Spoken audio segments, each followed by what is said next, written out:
Hoje a gente mergulha num material denso, provocador mesmo. Um artigo do Jorge Guerra Pires. Ele analisa como o cristianismo, sabe, ao longo do tempo, foi interpretado e às vezes usado para justificar certas injustiças. A análise que a gente tem aqui argumenta que, claro, sem generalizar para todo mundo, mas que certas leituras de textos sagrados e até a estrutura religiosa deram base para a opressão. Nossa missão aqui é entender os argumentos, os exemplos que esse artigo levanta.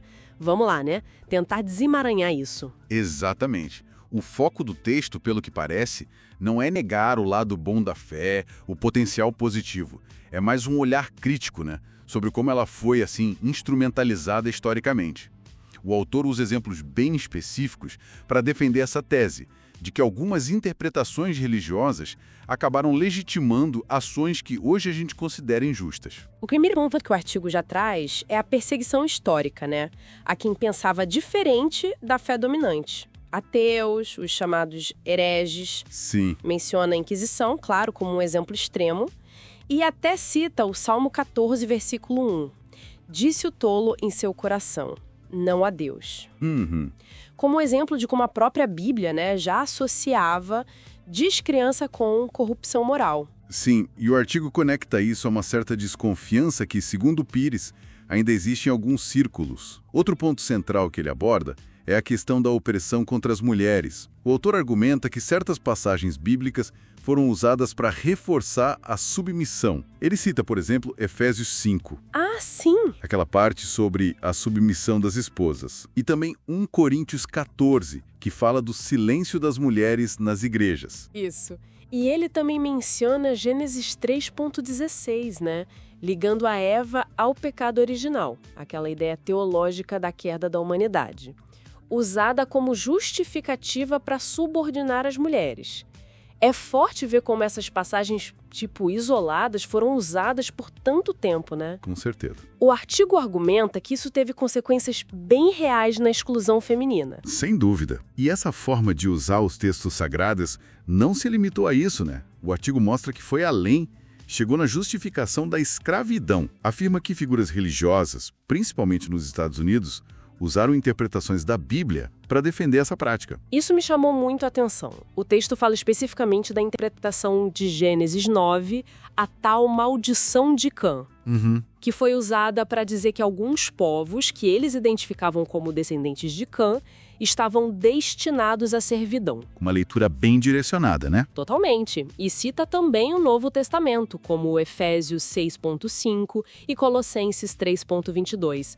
Textos que instruem os escravizados a obedecerem seus senhores. É uma leitura histórica que mostra como textos podem ser mobilizados para fins sociais, políticos da época. Bem específico mesmo. E essa linha de argumento o artigo mostra continua. Violência contra outras minorias.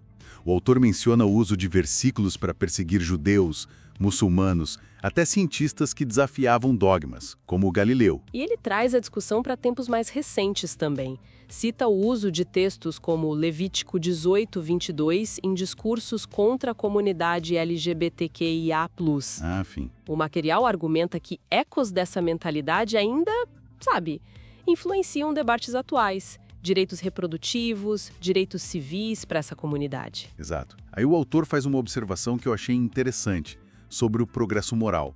Ele sugere que, embora muitos cristãos hoje tenham interpretações mais humanistas, historicamente, a religião institucional muitas vezes resistiu a avanços morais, avanços que vieram de movimentos seculares, como liberdade de expressão, igualdade de gênero, para só depois, eventualmente, se adaptar a eles. Entendi. Então, segundo essa análise, a adaptação veio mais como uma resposta, né?